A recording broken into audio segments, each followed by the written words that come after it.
whenever they're going forward in um, achieving a goal. And I think the first thing is to know the purpose of why you're doing it. And I knew I wanted to be a teacher, and I really and so that was set. I think after that, it was just learning about self-discipline, the importance of saying no to yourself, the importance of saying yes to school and sacrificing time. Because um, what happened with me is that I would value my free time more than my study time. In my mind, I'm thinking, oh, I need to take moments. I need to take time to rest. I need to take a break when I was feeling overwhelmed. But what I would do is I would spend too much time playing video games. Spend too much time wasting time on YouTube and not be disciplined. And finding that balance is a tough thing, especially when you're trying to figure out what works for you. But at the end of the day, if you are saying no to yourself more than you were yesterday, I think you're learning more about being disciplined. If I learned if you know if I made a bunch of A's and B's at school, in my mind I'm thinking, oh, I'm doing fine. But that jump is is a 2 year jump going from like the difference between me and another student was 2 years. And that that just requires, I think, any student to take a second and really evaluate what it takes to be successful. And that means talking to professors. That means talking with other classmates. But that also means being uncommonly disciplined.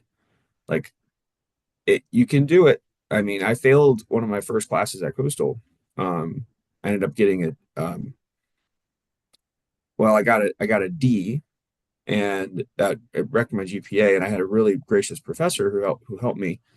And I ended up getting an A the second time. But that was because I was a freshman year. I was an 18-year-old taking junior classes, and upper level biologies are really hard.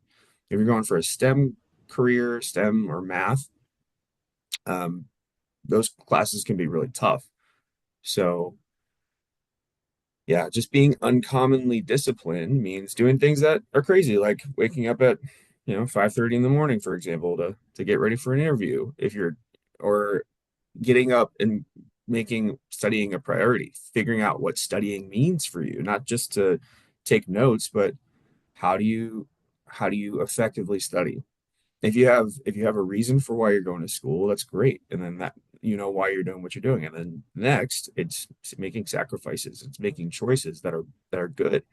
Um, so that's the short of it. No, I like that.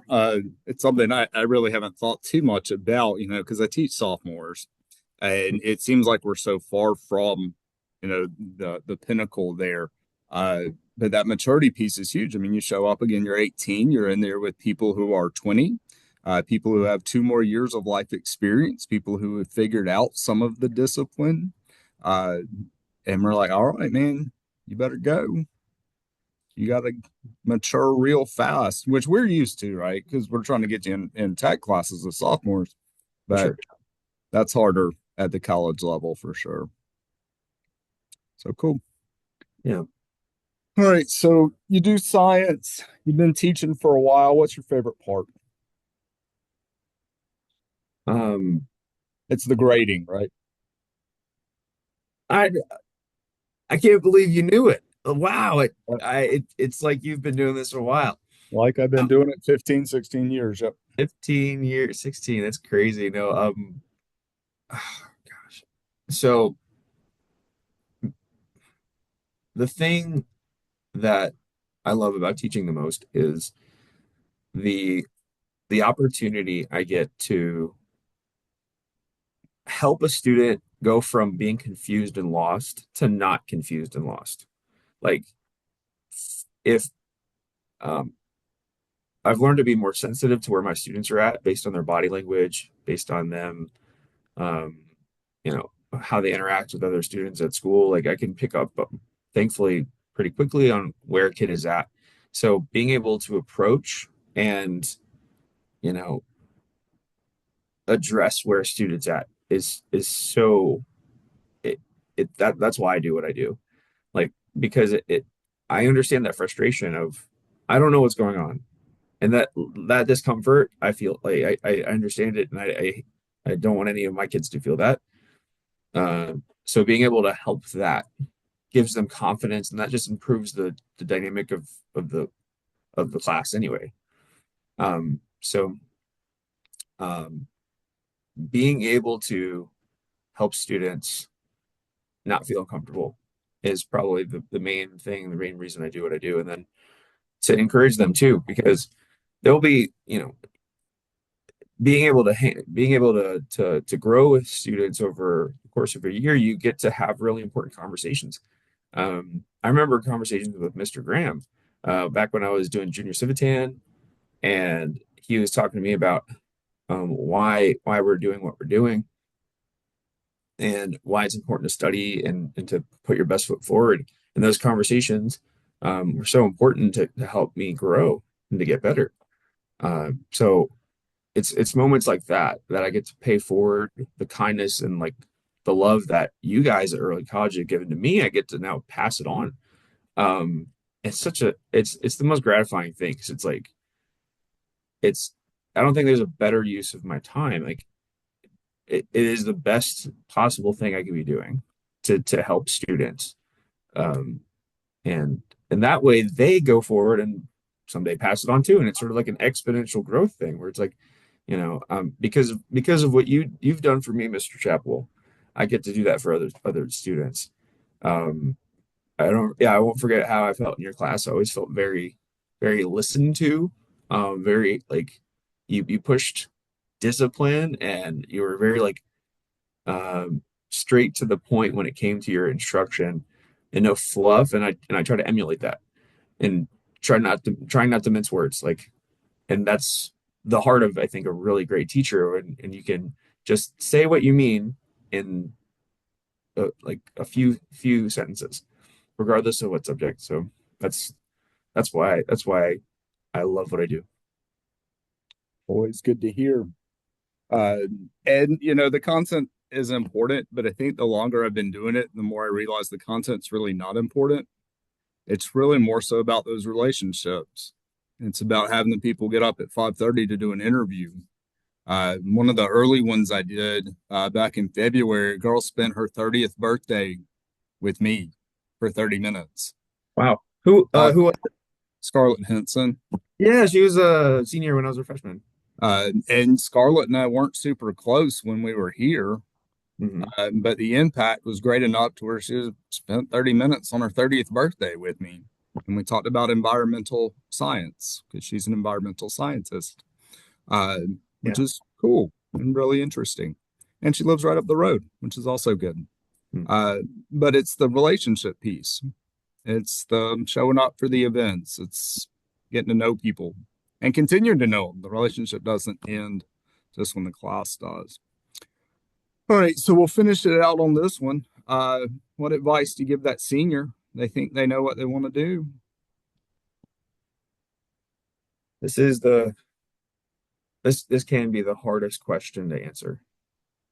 Um, I was talking to one of my seniors who was picking out where they're going to live at USC and talking about which quad they want to live in and how far away they are from the dining hall and um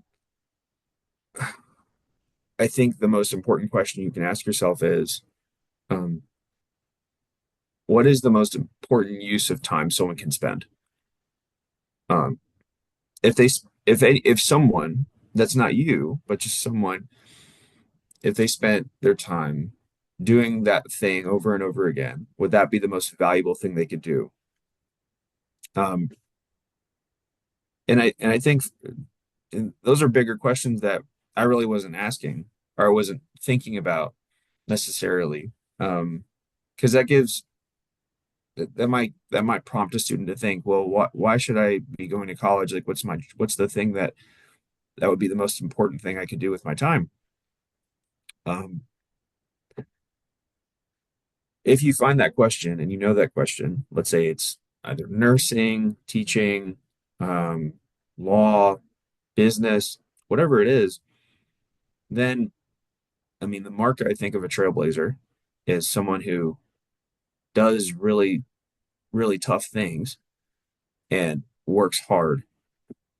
So then once you know what that question is, whatever it looks like, be uncommonly disciplined. Make the decision to to outwork the person next to you because what gets you those jobs, what gives you those opportunities are people that you know, and it's also how hard you work because doors open whenever you work hard and you are putting your best foot forward. Um, be willing to sacrifice it because the the good opportunities don't come easy. And when you show yourself to be a hardworking, reliable individual in whatever way that looks, first it starts in the classroom, and then it's internships or it's student teaching or whatever field. If you're uncommonly disciplined, if you're used to getting up at 5 a.m. or 6 a.m. and you're used to putting in the extra hours, people notice that and then doors open. So know what you want to do. Know what the most valuable thing you could do is potentially. But if you know that question, then be uncommonly disciplined. And even if you don't know, start start small, start somewhere, and move forward. But that would be my advice. Well, that Mr. Flo, you're a rock star. I appreciate you joining me this morning. Hope you have a wonderful teacher day. Likewise, sir. I see that you're in your classroom at Trident, or not Trident, Um, excuse me, Ori Georgetown. Our yeah, our our HGDC is called Trident, but yeah. yeah, But I good to see you. We'll need to catch up more frequently. absolutely looking forward to it. I hope you have a Have a great good day, one. sir. Yeah.